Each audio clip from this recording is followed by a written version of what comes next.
Ar-Rahman, Ar-Rahmanir-Rahim, Ar-Rahman, Ar-Rahman, Allah, Ar-Rahmanir-Rahim. Dikira-kira getarannya tidak banyak. Jangan melebihi kadar apa? Mengalirnya suara tadi. Jangan sampai pindah dari bayinya ke ke rokok. Terlalu banyak atau sempurna pengucapannya. Situ. Allah. Dan ada juga kok yang disukurnya itu berubah menjadi seperti wawu. Contohnya? Wawu. Mungkin masih terbiasa kita Pak ya, dalam mengucapkan huruf yang tebal itu dimonyongkan bibir. Bau. Huruf yang lain, bo, yang lainnya kita biasa dengan memonyongkan. Yang vokal-vokalnya o, yang tebal-tebal itu identik dengan memajukan bibir. Padahal tidak seperti itu. Kaitannya tebal dengan tipisnya huruf itu kaitannya dengan apa? Maka lidah. Ketika lidah itu menghampar, nggak dinaikkan, suara menjadi tipis. Tapi ketika dinaikkan, suara menjadi tebal. Jadi kaitannya dengan bibir ada? Ada nggak?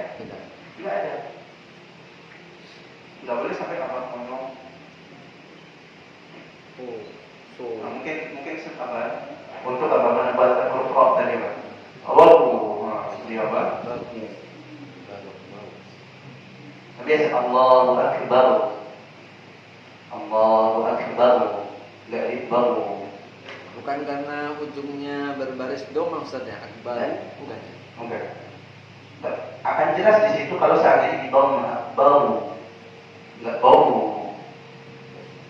Itu disukun. Cuma apa? Kebiasaan mengucapkan huruf tebal itu dengan memonyongkan. Nah di situ bentuknya seperti itu. Untuk apa?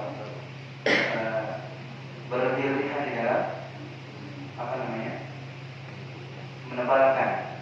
Mungkin sebagian mengira huruf Allah itu ditebalkan dengan cara seperti tadi.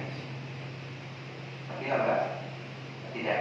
Kita ingat pelajaran pertama yang kita pelajari setelah mengenal huruf hijaiyah. Apa Pak? Ingat? Apa Pak? Setelah mengenal huruf, kita mengenal apa namanya? Tanda atau itu harokat. Kita mengenal yang namanya di sana itmamul harokat. Bagaimana cara menyempurnakan harokat? Kita gerakan tadi, buka mulut, a, menurunkan rahang, i, atau memajukan kedua bibir, u. Nah, maju tadi hanya ada di huruf apa dulu? Hurufnya, belum harokatnya. Wow. Hurufnya huruf wow. Hanya ini yang ada apa?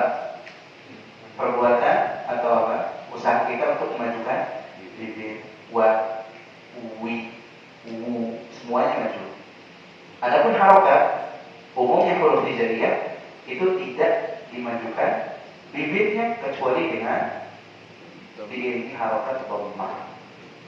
Sisanya tidak. Walaupun bunyinya o, bunyinya o, cuma nggak maju bibirnya. Nggak baca o, itu kebiasaan kita. Ketika dengar o berarti bibirnya bulat, maju. Bo, ketika mendengar o, gimana? Bo, dimajukan. Mereka mengucapkan tidak seperti itu. Bo, dia apa kan? Dibuka, karena harokatnya fathah. Bo, kalau kasrah, bui, diturunkan lagi. Bui, kalau dhammah baru maju. Bu, dimajukan. Begitu juga huruf-huruf yang vokalnya o dan seperti apa? O, kho, wo, dan misalnya So tidak disebutkan dengan cara dimonyongkan, kecuali Wow. Dom. ketika boma, kecuali ketika boma. Allah.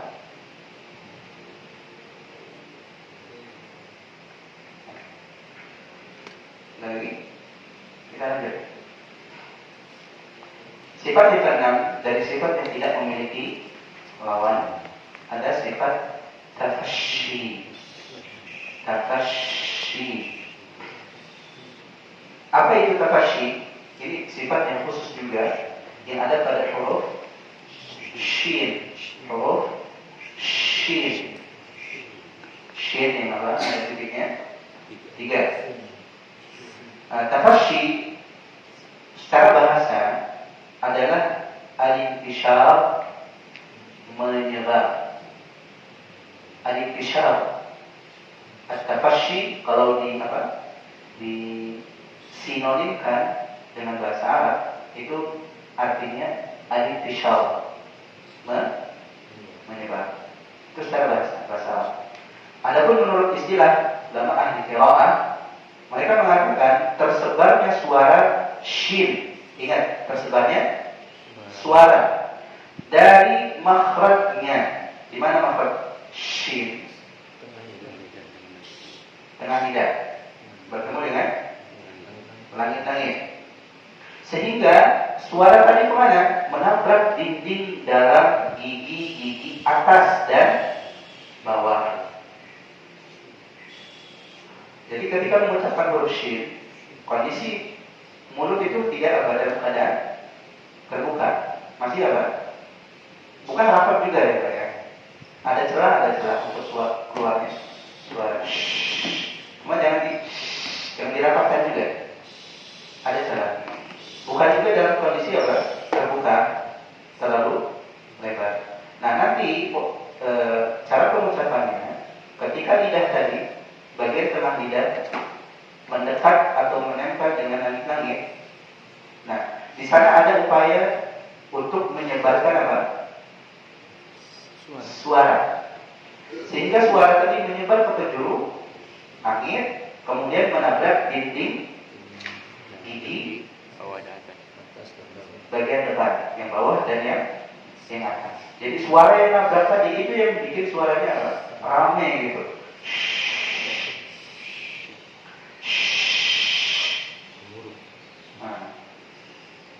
Bisa nggak dihilangkan? Bisa, jadinya sa. Itu difokuskan suaranya, nggak ditabrakkan, nggak disebarkan. Cuma pengucapan sya yang titiknya 3 itu harus disertai dengan apa? Sifat tafashi tadi, menyebarnya suara, kemudian menabrak dinding gigi bagian dalam, gigi atas dan bawah bagian dalam. Nah, secara teori seperti itu. Nah, tinggal prakteknya bagaimana mengarahkan suara tadi ke penjuru mulut, kemudian menabrakkannya ke gigi, gigi atas dan bawah. Penulis ini membawakan baik walid tafashishinu, dan huruf yang memiliki sifat tafashi adalah shin, huruf shin. Nah, sudah tidak ada catatan apa-apa terkait dengan sifat tafashi. Cuma di sini perlu banyak latihan, karena untuk sebagian kita mudah, tapi untuk sebagian yang lain kadang ini apa? Agak sulit. Siapa yang masih sulit? Sampai ya, sampai lama. Berberes ini. Apa? Berberes. Belum beres. Nah, kita masuk ke latihan. Ada beberapa contoh shin di sini dalam surat Al-Falaq. Kita baca dulu bareng-bareng, nanti dibaca satu-satu seperti ini.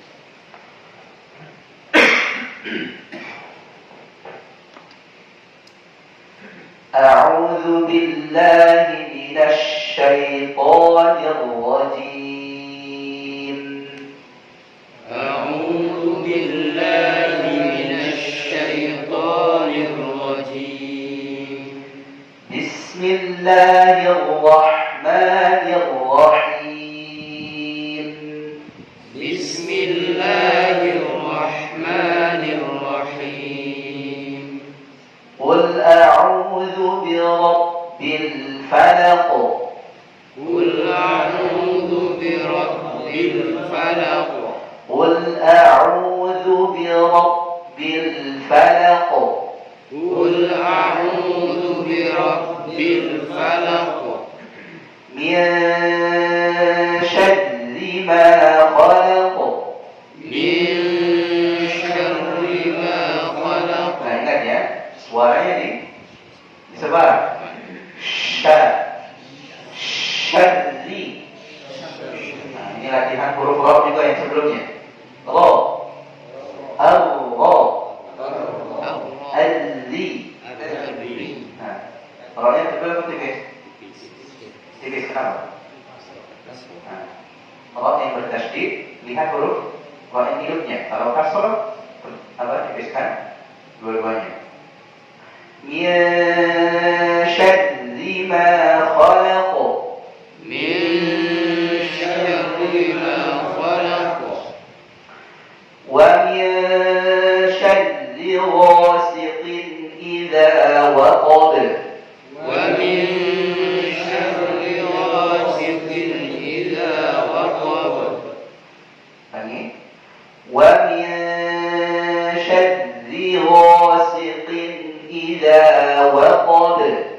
ومن شر غاسق إذا وقب. ومن شر النفاثات في العقد. ومن شر النفاثات في العقد. Lagi. ومن شر النفاثات في العقد. ومن شر النفاثات في العقد. ومن شر حاسد إذا حسد.